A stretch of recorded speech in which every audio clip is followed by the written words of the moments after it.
तो रजिस्ट्रेशन आंख, नाक, गले और कानों की जांच के बाद सभी साथी प्राइवेट पार्ट्स की जांच के लिए या कैरी एंगल, नौकनी, फ्लैट फुट सभी समस्याओं की जांच के लिए ये प्राइवेसी वाला कैंप है, क्योंकि बच्चे केवल यहाँ पे अंडरवियर में होते हैं। तो अंदर जांच चल रही है, आइए जरा एक बार देखते हैं कि क्या क्या जांचें जरूरी हैं और कौन कौन सी एक्सरसाइज हैं जिनसे आप अपनी उन कमियों को सुधार सकते हैं। आइए एक बार चलते हैं अंदर। तो यहाँ पर ये पूरे इनके इंटरनल पार्ट की जांच की जा रही है और एक बार सर से पता करते हैं कि क्या क्या जांच सर कर रहे हैं। तो सर सबसे पहले आपको थैंक यू। सबसे पहले आप लोगों के लिए नमस्कार। आपकी मेहनत के लिए थैंक यू। बच्चों के लिए इतना कर रही है आरडब्ल्यू की टीम, ये तारीफ काबिल है सर, क्योंकि बच्चों के लिए आपने जीडी एयरफोर्स के बाद अब आपने आर्मी वाले बच्चों के लिए भी आपने फ्री मेडिकल चेकअप ऑर्गेनाइज किया है। लेकिन सर फ्री मेडिकल चेकअप हमने करा तो इनको अरेंज दिया, लेकिन आप नहीं होते तो उसको करता कौन?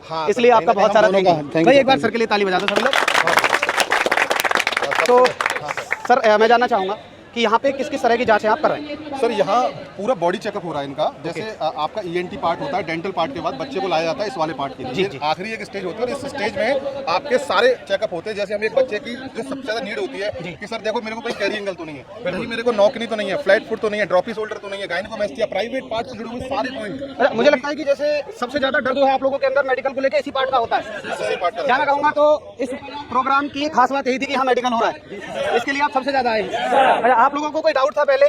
मतलब किसी को हैं अभी एक नौकरी ये था। जैसे एक तो होता है कि भाई मुझे अपनी कमी पता है, चलो मैं चेक करा लूंगा और वहाँ जाके सुधार करा लूंगा। एक तो ये था, ऐसे कौन कौन है जिनको अपनी कमियां बताती है और सुधारवाने के लिए आए? सर मैं एक रिक्वेस्ट करूंगा, जैसे जो भी साथी अपनी कमियां बता रहे हैं, आइए आप आइए। आपको क्या कमी लग रही है? सर मेरा कैरी एंगल में हमें लखनऊ में अंतर कर दिया गया है पिछली वाली भर्ती में। 2024 तो सर इनका कैरी एंगल है? बिल्कुल सर, देखिए इस बच्चे को कैरी एंगल है नहीं है वो हम अभी देखेंगे और बताएंगे। आज हम सर से ही चेक करवाएंगे। सर आप इनके बच्चों के पहले ये देखेंगे कोहनी मिल रही है नहीं मिल रही है, एल्बो का सबसे बड़ा रोल नहीं मिल रही है ना, थोड़ा सा बिल्कुल दूर। लेकिन हाँ, लेकिन हाथ का अगर एंगल अगर आप देखेंगे तो एक अच्छा सा एंगल क्रिएट कर रहा है। बिल्कुल सही बात है, वो पहले ऐसे अंदर जा रहा है फिर बाहर। अब हमारे पास एक इंस्ट्रूमेंट होता है गोनियोमीटर, जो बच्चा कोई भी कहीं भी अरेंज कर सकता है। अगर कोई बच्चा चाहे मुझे घर पे ही देखना है तो वो भी देख सकता है। तो ये गोनियोमीटर की मदद से हम लोगों को एक एंगल बना के देखेंगे कि इस भाई का एंगल कितना आ रहा है।